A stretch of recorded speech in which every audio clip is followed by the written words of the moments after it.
And start from the beginning. So we're not actually in the logging coop here. So the logging coop starts a little bit further up this road around to the right.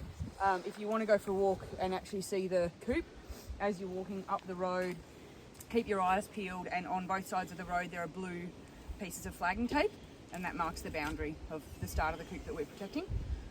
If you keep then going, just keep walking up that road, there's a couple of big trees sort of falling down across the road. You just keep going. It's more than a kilometre. I don't know if you quite made it that far this morning, but there is a clear fell, like kind of up the top of the hill, that was clear felled last summer, and that was the cable logger action. Lenny was up the cable logger for 2 nights. So that was that one. So you can see where they had the cable logger up on the top of that hill dragging the logs. So unfortunately there's a massive scene of destruction up through there. And in this particular coop, which is HP 29D E, it's kind of a regrowthy coop. Like, there's not many massive trees, but it's an interesting forest because it's blue gum predominant. So blue gum, Eucalyptus globulus, is one of, as you know, one of 3 species that the swift parrot, which is critically endangered, relies on for food. So the swift parrot has a very very narrow and very niche kind of habitat that they require, particularly for breeding, for successful breeding. So the swift parrots need Eucalyptus globulus, ovata, and or bruckeriana flowering, and that's their main food source. And they need those flowers, that food source, right next to old growth trees that have hollows in them where they can nest and produce their young. So this is a very amazing swift parrot habitat forest, as are many forests around this area, including Esperance and Commandie and some of the other areas around. This particular coop is scheduled for harvesting beginning in February.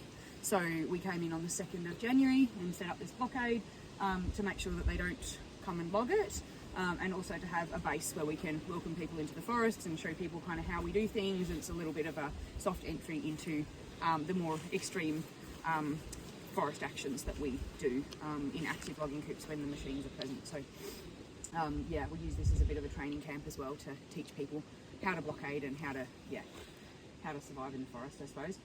This beautiful thing that's in the middle of the road here is called a dragon. So a dragon is a blockading tool that we use to stop access into logging coops, or stop access into anywhere really.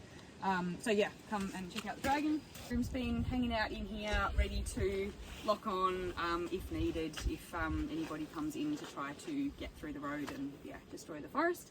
Powerful blockading tool.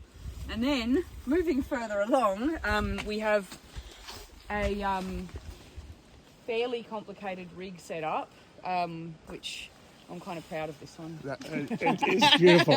This is a pretty cool one. It's all right, isn't it? So we've got, this one's a floating monopole, and the tree sit platform, the portal edge, is actually hanging off the monopole.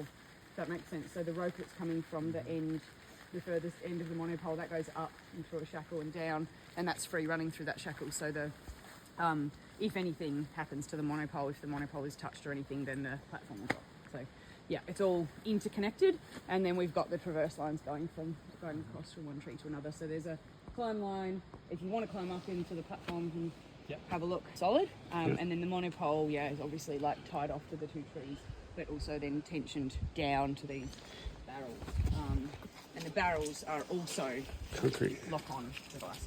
It's very, very much in the ground. These 2 barrels are deeply embedded.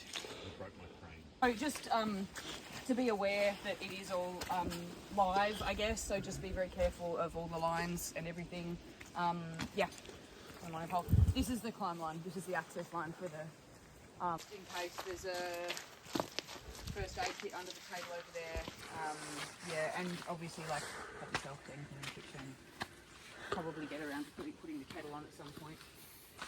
So that's the fly that I took from that's one of my jobs because I've got it's a bit of a mission because I'm going to have to put an anchor above the sit and haul the sit up onto it because you've got to take apart the whole thing to put the fly on. But that's one of my What about the jobs old style for when I get bored. of the big pole and the tarp? I hate it. Yeah. Be able to get someone up into the ledge because that makes it a lot more complicated for them to remove us and our structures.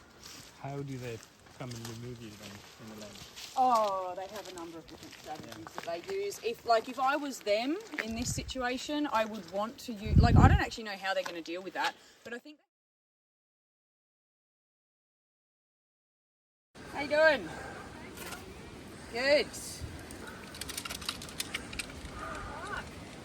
Yeah. They're about to go up. Hey.